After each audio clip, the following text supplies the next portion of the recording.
Muy bien, hermanos, continuamos estudiando la Confesión de Fe de 1689. En la ocasión anterior iniciamos el estudio del capítulo 22, el cual trata de la adoración religiosa y del día de reposo. Como vimos en aquella ocasión, este capítulo de la confesión es uno extenso, tiene 8 párrafos, hemos estado estudiando párrafo a párrafo y vimos la vez anterior los primeros 4 párrafos de ese capítulo. En el último párrafo, el párrafo 4, comenzamos a ver uno de los elementos que forman parte del culto a Dios. Y en esa ocasión decíamos o nos referíamos a la oración como un elemento fundamental del culto, de la adoración que traemos al Señor. Hoy, en el párrafo número 5, los escritores de la confesión comienzan a introducir otros elementos que también forman parte del culto o de la adoración a Dios. Y estos elementos pueden ser divididos en 3 grupos. Tenemos los elementos ordinarios, los elementos especiales y los extraordinarios. Y esta división apunta a la prevalencia que tienen esos elementos en el culto. Lo primero que vemos en el párrafo número 5, si van a su copia de la confesión, es que se nos hablan de los elementos ordinarios del culto religioso. Dice el párrafo 5 del capítulo 22. La lectura de las Escrituras, la predicación y la audición de la palabra de Dios, la instrucción y la amonestación los unos a los otros por medio de salmos, himnos y cantos espirituales, el cantar con gracia en el Señor, en el corazón al Señor. Allí los escritores de la confesión introducen estos elementos que también son parte de la adoración a Dios. Esos elementos, como dije, son los elementos ordinarios, son los elementos que más prevalecen en el culto. Y el primero que ellos mencionan es la lectura de las Escrituras. El pueblo de Dios, cuando se reúne a adorar a Dios, en ese instante debe leerse las Escrituras. Es parte de nuestro culto a Él, es parte de nuestra adoración a Él, la lectura consecutiva de las Escrituras. Pablo le dice a su estudiante Timoteo, allí en 1 de Timoteo, capítulo 4, verso 13, entre tanto que llego, ocúpate en la lectura de las Escrituras, la exhortación y la enseñanza. El pueblo de Dios reunido lee la palabra de Dios. Lee la palabra de Dios. Es un elemento fundamental de nuestro culto a Él. Ese momento en que nos dedicamos a leer la palabra no es un relleno. No es algo que hacemos como un accesorio. No, es parte de nuestro llamado, es parte de nuestro culto al Señor. Leer las Escrituras. Pero también esa escritura que es leída debe de ser también explicada y debe de ser también aplicada. Por eso los escritores de la confesión nos traen este segundo elemento. Dicen la predicación y la audición de la palabra de Dios deben de ser también parte del culto. La palabra es leída, pero también la palabra es explicada. Segunda de Timoteo, capítulo 4, verso 2, dice, predica la palabra, insiste a tiempo y fuera de tiempo, redarguye, reprende, exhorta con mucha paciencia e instrucción. Predicar la palabra. Y ese predicar la palabra, ese término predicar viene del griego keruxon y significa anunciar públicamente. Predicar la palabra quiere decir proclamar un mensaje. Proclamar un mensaje como un heraldo. que viene de parte de un rey. La palabra no debe ser solo enseñada como quien está analizando un manual de instrucciones. La palabra debe de ser proclamada. La palabra debe de ser presentada como un mensaje urgente. Debe de ser presentada con autoridad, con urgencia, con claridad. La palabra debe de ser proclamada. Aquel que predica, aquel que anuncia la palabra, debe de hacerlo como un heraldo, un mensajero que viene de parte del Rey de Reyes y Señor de Señores. Pero noten que ellos dicen aquí, la predicación y la audición de la palabra deben ser parte del culto. La audición de la palabra. Y esto, hermanos, nos indica que tanto el heraldo que trae esa proclamación del mensaje, como aquellos que están sentados escuchando el mensaje, son parte del culto a Dios. Todos estamos involucrados en esta adoración a Dios, tanto el que predica como el que escucha. El que escucha, el que predica, debe anunciar y proclamar este mensaje y hacerlo con autoridad. Es un mensaje de parte de Dios. Así dice el Señor, dice su heraldo. Esta es la instrucción y el mensaje de Dios para el pueblo. Y aquel que está sentado escuchando debe recibir este mensaje con un corazón abierto, con un oído dispuesto. Debe hacerlo de manera deliberada, debe de hacerlo con reverencia, debe de hacerlo con un corazón obediente. Todos nosotros estamos en este momento participando en un culto de adoración a nuestro Dios. Adoramos a Dios al presentar la palabra, adoramos a Dios con un corazón dispuesto a escuchar la palabra. La predicación y la audición de la palabra son parte del culto. Pero también nos dice la instrucción y la amonestación los unos a los otros por medio de salmos, himnos y cantos espirituales, el cantar con gracia en el corazón al Señor. Y ahí los escritores de la confesión están haciendo una referencia directa a Colosenses capítulo 3, verso 16, que dice que la palabra de Cristo habite en abundancia entre vosotros, con toda sabiduría, enseñándoos y amonestándoos unos a otros con salmos, himnos y canciones espirituales, cantando a Dios con acción de gracias en vuestros corazones. Efesios capítulo 5, verso 19. Hablando entre vosotros con salmos, himnos y cantos espirituales, cantando y alabando con vuestro corazón al Señor. La palabra de Dios en su culto, como parte de su adoración, debe de ser leída, debe de ser proclamada, pero también debe de ser cantada, debe de ser hablada entre nosotros. Es parte de nuestro culto a Dios. Y si notan, hermanos, en estos tres elementos ordinarios de la adoración, del culto a Dios, quien tiene la primacía, quien tiene el lugar central en nuestro culto es que la palabra de Dios. La palabra de Dios leída, la palabra de Dios predicada, la palabra de Dios cantada, la palabra de Dios hablada. El punto central de la adoración de los hijos de Dios es la palabra de Dios. Como dijimos la vez pasada, una manera básica es adorar. Dijimos que de forma básica adorar es reunirnos con Dios.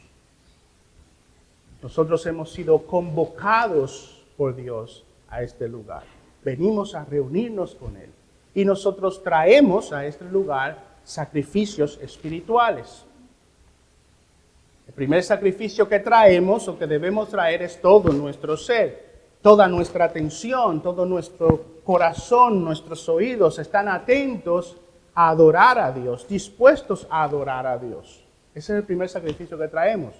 Traemos nuestras oraciones, traemos nuestros cánticos, traemos nuestros diezmos y ofrendas. Nosotros venimos a reunirnos con Dios, a traer estas cosas a nuestro Dios. Pero Dios también viene a reunirse con nosotros. Y Él viene a traernos algo. ¿Qué Él nos trae? Su palabra. Su palabra. Él viene a hablar a su pueblo. Él ha guiado durante la semana a ese heraldo para traer este mensaje.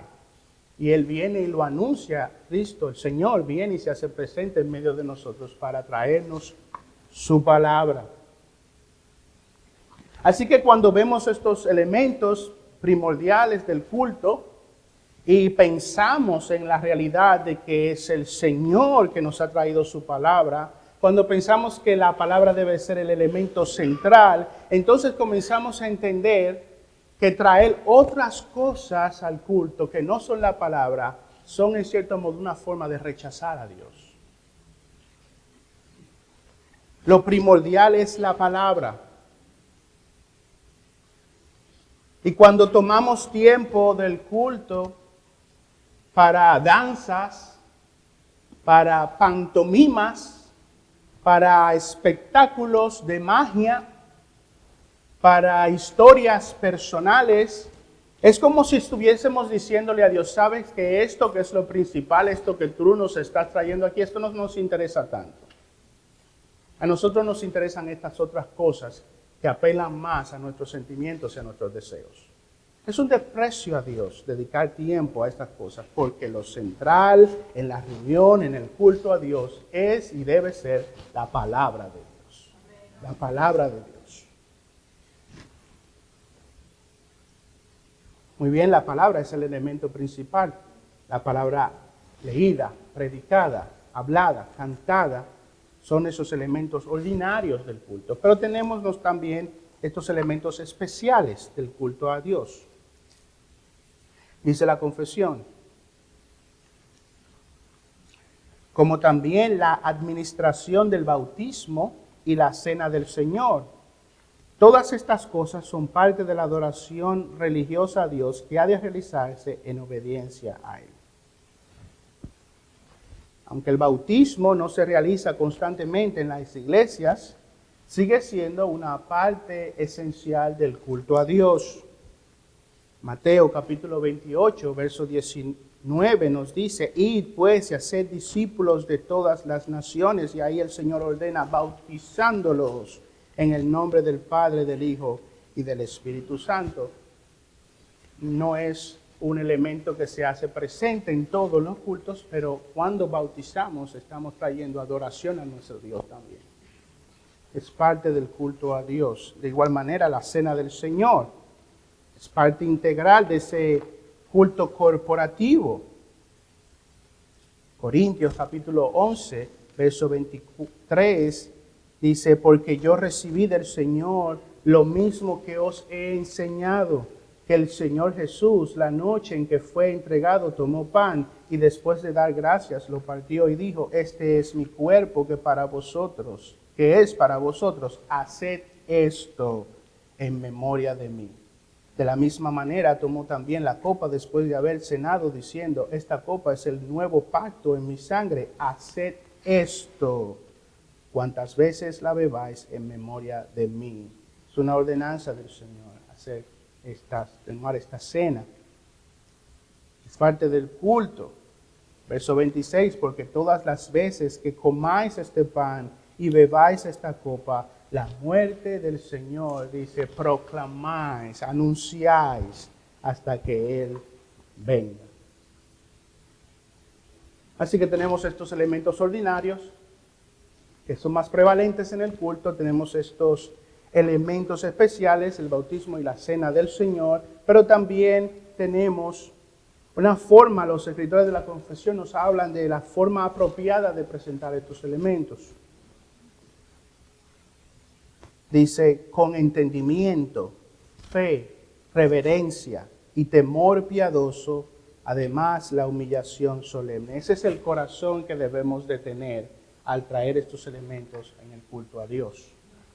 Un corazón reverente, con entendimiento, hacerlo con fe en el Señor, con reverencia y con un temor piadoso. Para terminar ese párrafo 5, entonces ellos nos hablan de estos elementos extraordinarios que también forman parte del culto. Dicen con ayunos y las acciones de gracias en ocasiones especiales han de usarse de una manera santa y piadosa. Hay momentos en que la iglesia es convocada para tener tiempos de ayuno y oración. Tiempos también para traer acciones de gracia a nuestro Dios. Esas ocasiones son extraordinarias, no ocurren en todo tiempo, pero también son parte de la adoración que traemos a Dios. Cuando nos reunimos, en esta iglesia practicamos reunirnos al menos una vez al año para tener un culto de acción de gracias.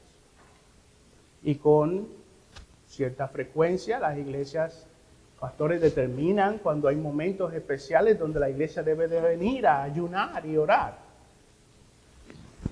Esos momentos son también parte de la adoración a Dios y deben de ser hechos con este corazón, con entendimiento, fe, reverencia y temor piadoso. Muy bien, en el párrafo 5 nosotros vemos estos elementos, estos otros elementos que son parte del culto. Luego en el párrafo 6 pasamos a ver la naturaleza del culto religioso. La naturaleza del culto religioso, y ahí se nos presenta o se nos enseña que esa naturaleza es doble, es tanto universal como espiritual. Ellos comienzan hablándonos de la naturaleza universal del culto. Dice el párrafo 6, ahora, bajo el Evangelio, ni la oración ni ninguna otra parte de la adoración religiosa están limitadas a un lugar, ni son más aceptables por el lugar en que se realizan o hacia el cual se dirigen. La adoración religiosa, dicen ellos, no está limitada a un lugar. La adoración puede y debe ser dada a Dios en todas partes. En todas partes.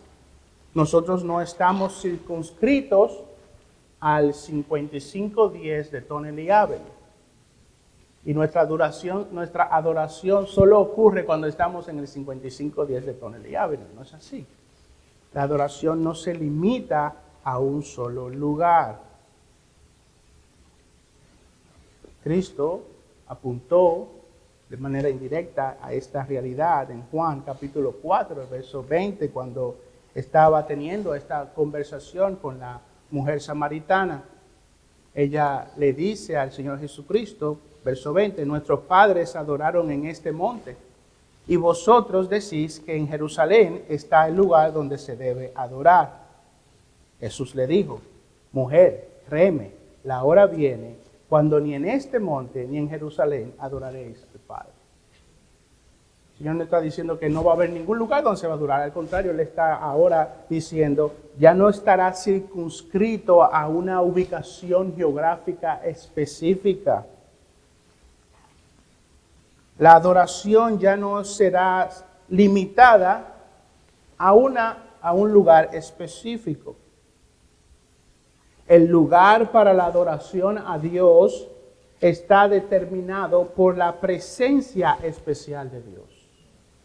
El lugar para adorar a Dios está determinado por la presencia especial de Dios.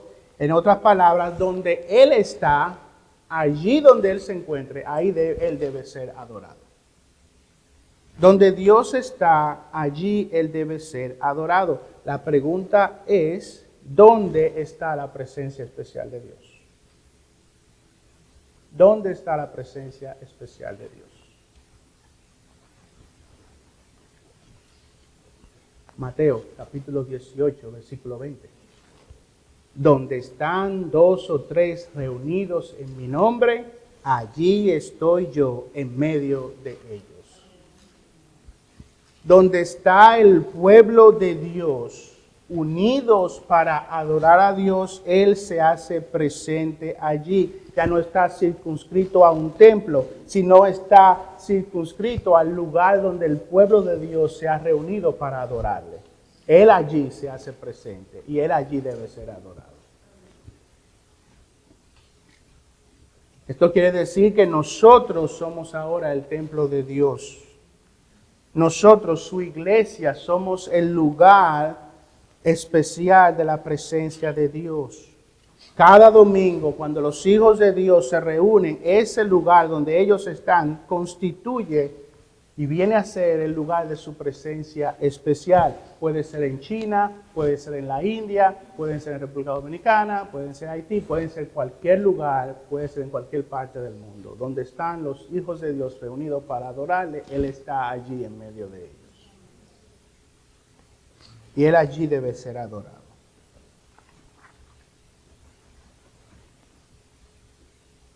Y eso nos habla entonces de la naturaleza universal del culto.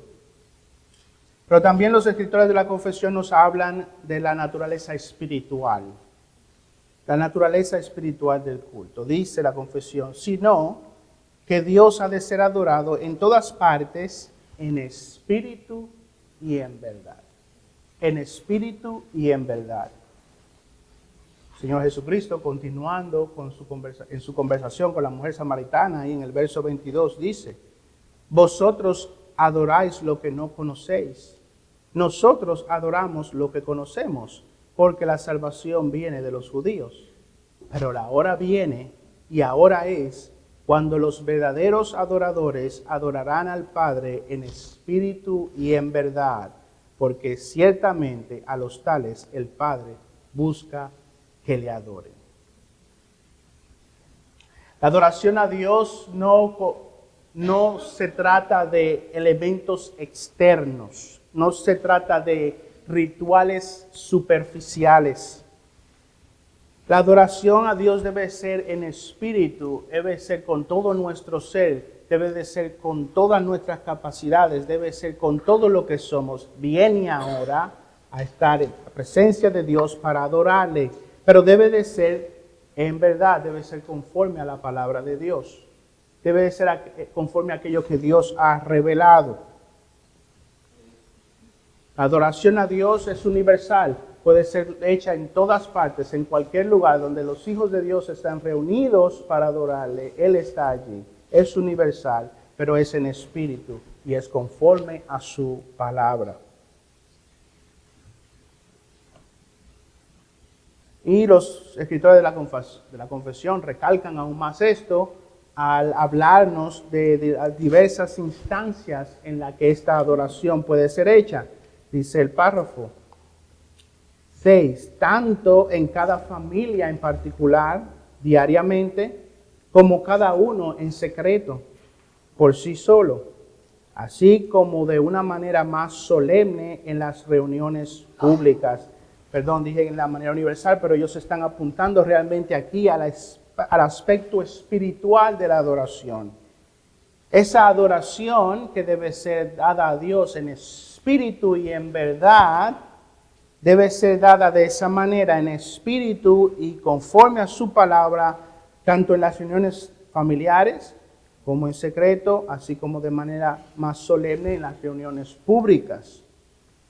Estemos donde estemos adorando a Dios, nuestra adoración debe ser en espíritu y conforme a la verdad. Aquí la confesión no nos está diciendo que podemos dejar de venir a la iglesia para tener nuestro culto privado en nuestros hogares. Él nos está diciendo que allí donde nos encontremos, esta adoración debe ser de esta manera, en espíritu y en verdad. Y eso se recalca más por lo que ellos dicen luego en este párrafo. Dice, no han de descuidarse las reuniones públicas, no han de descuidarse ni abandonarse voluntariamente o por negligencia, cuando Dios, por su palabra o providencia, nos llama a ellas. Hebreos, capítulo 10, versos 25 y 24. Y consideremos cómo estimularnos unos a otros al amor y a las buenas obras. Versículo 25, no dejando de congregarnos como algunos tienen por costumbre, sino exhortándonos unos a otros, y mucho más al ver que el día se acerca. Venir a la iglesia de Dios es un mandato. Venir aquí a este lugar a adorar a Dios es un mandato. Pero estar aquí y presentar una adoración externa, una adoración superficial, no es verdadera adoración. Dios espera que estemos aquí para adorarle en espíritu y en verdad. Para adorarle conforme a su palabra.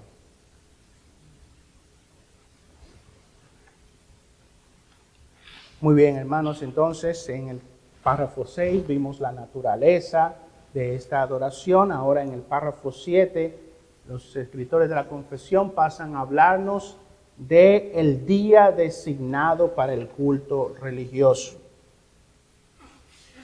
Aquí en el párrafo 7 se nos introduce el concepto de un día que Dios ha designado para esta reunión,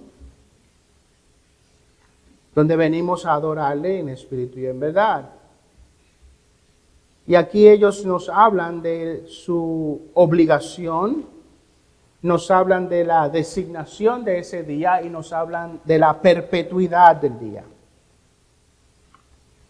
Sobre la obligación que tenemos de presentar de reunirnos de ese día, de adorar a Dios en ese día, los escritores nos hablan primero de su fundamento y luego nos hablan de los aspectos de esa obligación. Dice el párrafo 7, así como es la ley de la naturaleza que, en general, una proporción de tiempo por designio de Dios se dedique a la adoración a Dios. Ellos nos hablan aquí de la ley de la naturaleza y con ese término ellos se refieren o nos indican que la designación específica del día donde hemos de adorar a Dios se encuentra fundado en la creación. Éxodo capítulo 20, versos 9 al 11 dice, 6 días trabajarás y harás toda tu obra, mas el séptimo día es el día de reposo para el Señor tu Dios. No harás en él obra alguna, tú, ni tu hijo, ni tu hija, ni tu siervo, ni tu sierva, ni tu ganado, ni el extranjero que está contigo. Porque en 6 días hizo el Señor los cielos y la tierra, el mar y todo lo que en ellos hay, y reposó en el séptimo día. Por tanto, el Señor bendijo el día de reposo y lo santificó. ¿Cuál es el fundamento de ese día que hemos de separar para la adoración a Dios? Viene basado en el orden de la creación. Dios creó todas las cosas en 6 días y apartó el séptimo día para que sea un día de reposo y un día para santificarlo a nuestro Dios. Obviamente vamos a ver más adelante que el día cambió. Pero el orden que funda, el fundamento de esta obligación que tenemos de apartar un día para adorar a Dios, se encuentra en el orden de la creación. Ahora luego los escritores de la confesión nos hablan de que este orden tiene 4 características. Esta ordenanza tiene 4 características, dice la confesión. Así en su palabra, por un mandamiento positivo, moral y perpetuo que obliga a todos los hombres en todas las épocas. Lo primero que nos dicen que esta obligación de separar un día para adorar a Dios tiene su fundamento en el orden de la creación, pero también tiene su fundamento o tiene como característica que viene como parte del designio de Dios, viene como parte de esa orden soberana e intencional de Dios de separar un día para su adoración. Es una ordenanza positiva. Es un mandamiento positivo. Viene de parte de Dios. Es intencional. Pero segundo, dicen ellos que es moral. Ese mandamiento, como vimos y hemos estudiado ya, es parte de la ley moral de Dios. Esa ley que, como estudiamos, Dios escribió en el corazón de los hombres en el principio y que luego se codificó en el monte Sinaí en los 10 mandamientos. El cuarto mandamiento de la ley moral de Dios nos habla de ese día designado para adorar a Dios. Es parte de su ley moral. ¿Y qué quiere decir eso? Bueno, eso quiere decir que nosotros estamos llamados a obedecer esa obligación, pero también nos quiere decir que nosotros seremos juzgados por la obediencia o la desobediencia a esa ordenanza. Es un mandato.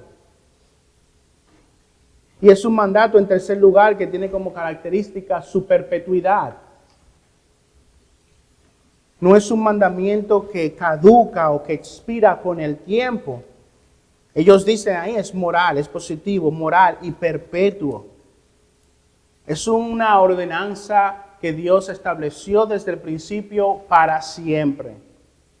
Todos los seres humanos están obligados a obedecer este mandamiento. Todos los que han existido desde Adán hasta el último ser humano que esté en esta tierra será juzgado por este mandamiento. Por eso ellos dicen o nos hablan allí de lo vinculante de este mandamiento. Dice que es moral, es perpetuo y que obliga a todos los hombres en todas las épocas. Esto no es un mandamiento solo para los judíos. Es un mandamiento para todos los hijos de Adán, desde el principio hasta el último. Muy bien, ellos nos hablan de la obligatoriedad de este mandamiento y nos presentan su fundación. Encuentra su origen en el orden de la naturaleza, pero también nos hablan de su designación. De su designación. ¿Cuál es el día que ha de dedicarse al culto? Dice la confesión. Por un mandamiento positivo, moral y perpetuo que obliga a todos los hombres en todas las épocas, el cual desde el principio del mundo hasta la resurrección de Cristo fue el último día de la semana. Y desde la resurrección de Cristo fue cambiado al primer día de la semana, que es llamado Día del Señor. ¿Qué día ha de dedicarse al culto? Bueno, antes de la resurrección de Cristo era el sábado. Luego de la resurrección de Cristo es el domingo, es el primer día de la semana. La resurrección de nuestro Señor Jesucristo marcó el inicio de la era de la iglesia. Y la iglesia se reúne el domingo para adorar a Dios. Hechos, capítulo 20, eso lo vemos a través de todas las escrituras, solo algunos pasajes. Hechos, capítulo 20, verso 7. Y el primer día de la semana, cuando estábamos reunidos para partir el pan, Pablo les hablaba pensando partir al día siguiente y prolongó su discurso hasta la medianoche. La iglesia estaba reunida, escuchando este mensaje de parte de Pablo. ¿Cuándo estaba reunida? El primer día de la semana. Primera de Corintios, capítulo 16, verso 1 al 2. Ahora bien, en cuanto a las ofrendas para los santos, haced vosotros también como instruí a la iglesia de Galacia, que el primer día de la semana, cada uno de vosotros aparte y guarde según haya prosperado, para que cuando yo vaya no se recojan entonces ofrendas. Vemos en estos pasajes, pero a lo largo de las Escrituras, que luego de la resurrección de nuestro Señor Jesucristo, el pueblo de Dios se reunió el domingo. la resurrección de Cristo marca el inicio de la era de la iglesia y el cambio del día.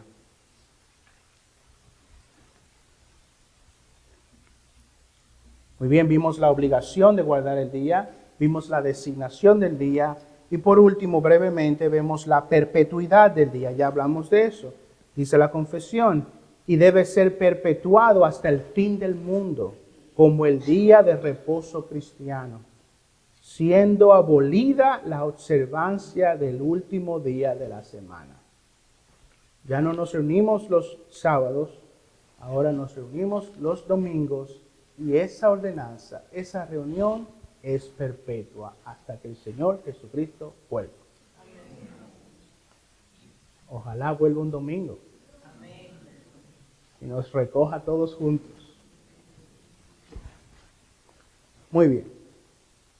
Para terminar, el párrafo número 8, entonces, los escritores de la confesión nos hablan de la observancia del día designado para el culto, el día del Señor. ¿Cómo hemos de observar este día? Bueno, la observancia del día del Señor se puede dividir en tres partes. Primero, la preparación. Segundo, el descanso y luego la adoración. El día del Señor está compuesto por esto. Primero, inicia con una preparación, dice la confesión, párrafo 8. El día de reposo se guarda santo para el Señor cuando los hombres, después de la debida preparación de su corazón y arreglados de antemano todos sus asuntos cotidianos,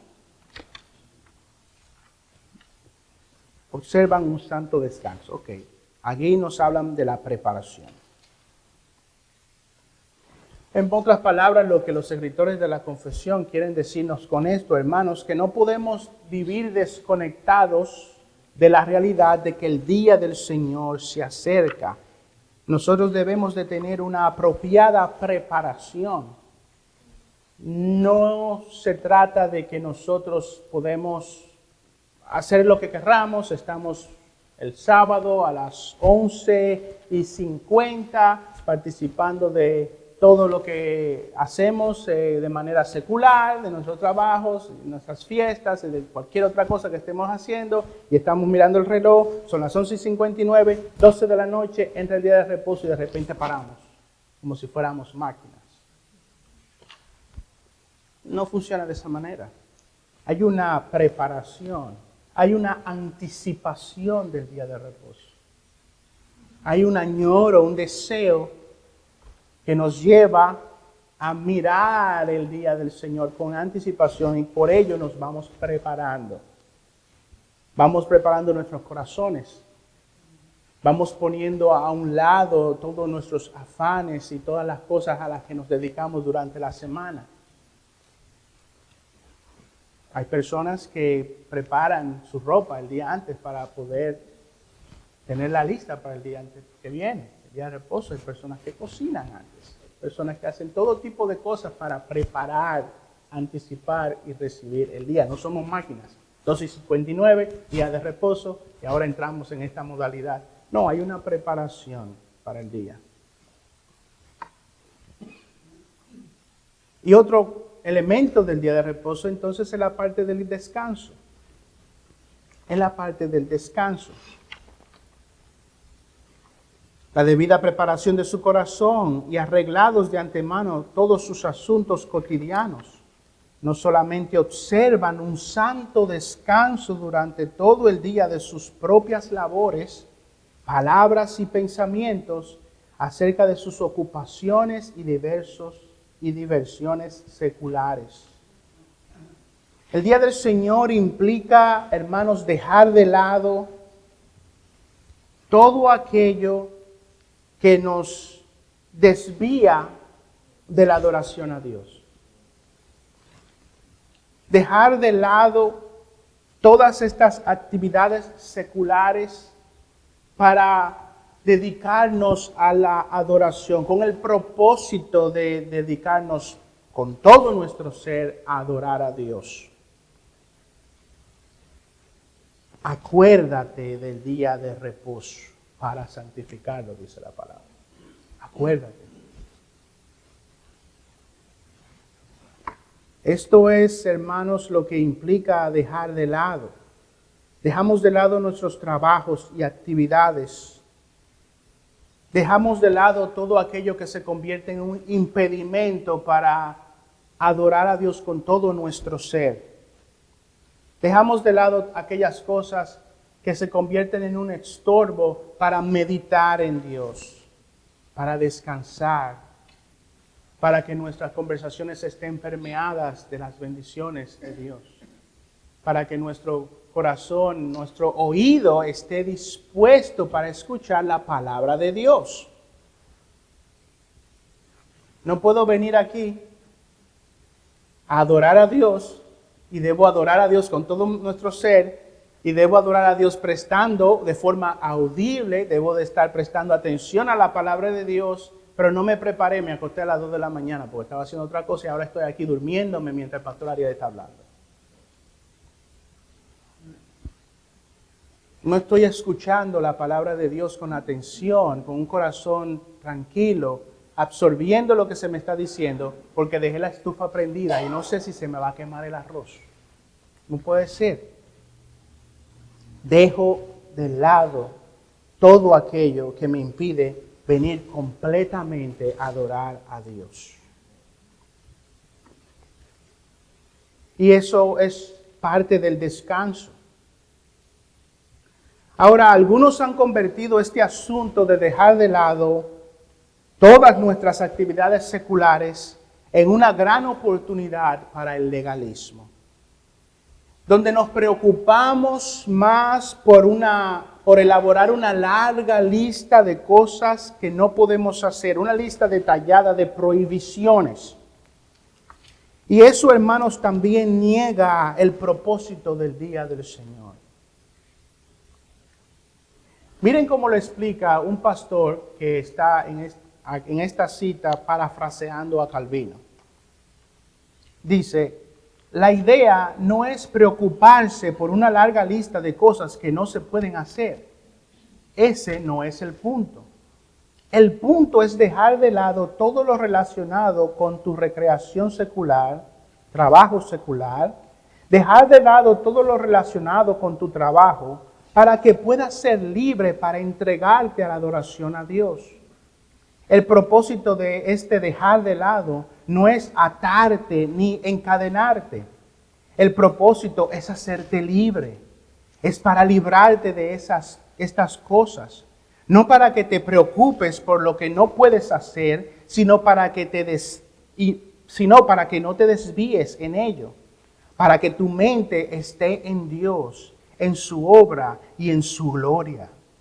Este dejar de lado no debe ser visto como un nuevo legalismo, sino como una liberación de estas cosas para que seamos libres para servir al Señor. Esto no es esclavitud, esto es libertad.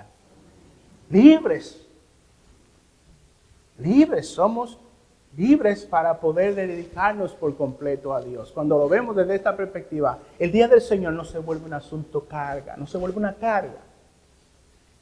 Es un día de descanso, que si Rusia, que si Ucrania, que si la inflación, que si Trump, que si esto. Dejamos de lado todas estas cosas y nos enfocamos en Dios, en adorar a Dios, en gozarnos en el Señor. El enfoque no es lo que no puedo hacer.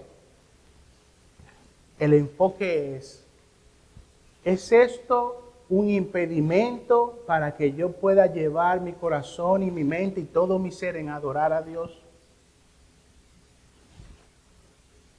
¿Es esto un impedimento para que yo y otros nos concentremos en este día en adorar a Dios, en gozarnos en Dios?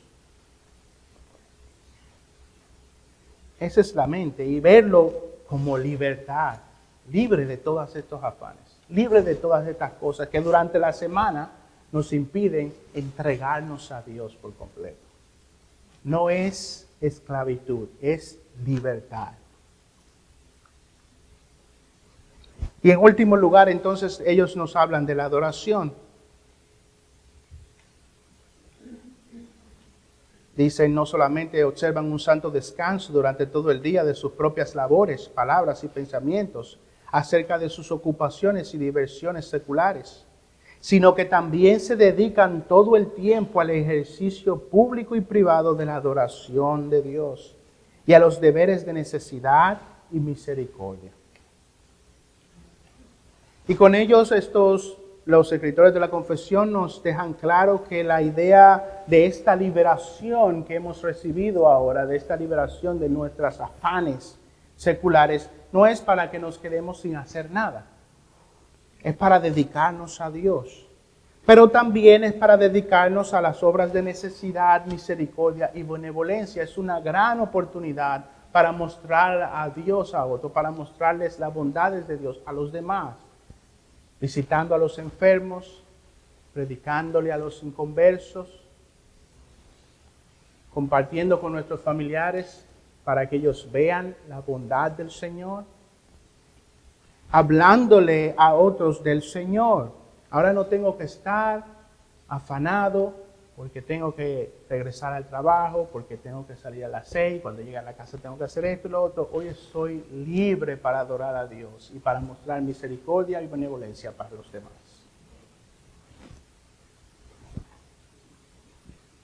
Libres. Y eso incluye también cosas comunes. Hoy es un día donde nosotros vamos a comer. ¿Usted no va a comer hoy? Nosotros vamos a comer hoy. Nos vamos a mover, vamos a manejar. Hay un hospital, me sorprende.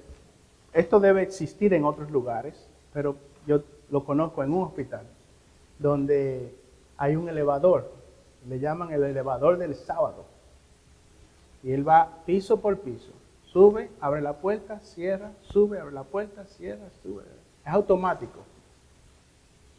Porque los judíos tienen esa visión súper estricta del día del Señor. Ellos no pueden ni siquiera tocar el botón del elevador.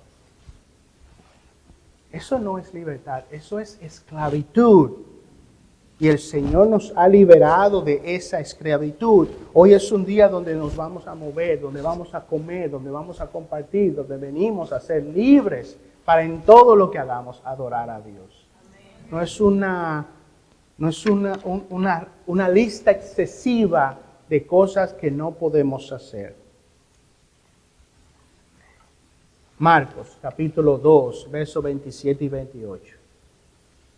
Dice el Señor Jesucristo, y Él les decía, el día de reposo se hizo para el hombre, y no el hombre para el día de reposo.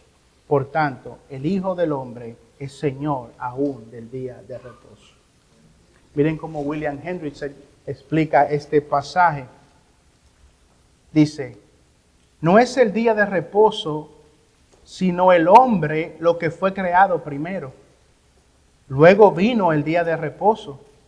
Fue instituido para ser bendición para el hombre, para mantenerlo en buena salud, para hacerlo útil, por tanto feliz, para hacerlo santo, de modo que pueda meditar con tranquilidad en las obras de su Hacedor, deleitarse en Jehová, esperar con gozosa anticipación el reposo que queda para el pueblo de Dios.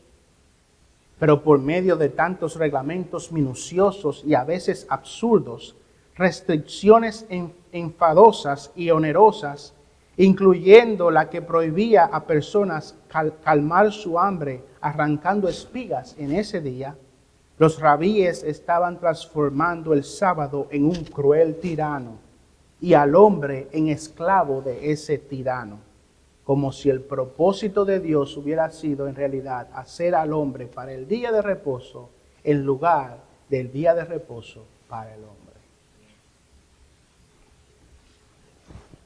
El enfoque no son las reglas. El enfoque es, tengo esta libertad que Dios me ha dado en este día para adorar al Señor. Libres para adorar a Dios.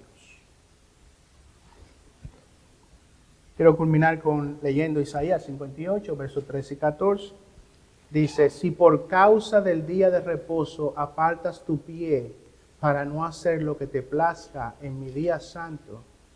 Y miren lo que dice, y llamas al día de reposo delicia, delicia, al día santo del Señor, honorable, y lo honras, no siguiendo tus caminos, ni buscando tu placer, ni hablando de tus propios asuntos. Entonces, ¿qué dice? Te deleitarás en el Señor. Y te haré cabalgar sobre las alturas de la tierra y te alimentaré con la heredad de tu padre Jacob, porque la boca del Señor ha hablado. Delicia. Hoy es un día delicioso, hoy es un día placentero. He sido libre de mis trabajos para adorar al Señor. Gloria a Dios por su día. Muy bien, que el Señor nos ayude, hermanos, a tener esta perspectiva para que adoremos al Señor en su día y demos a Él toda la gloria. Vamos a orar.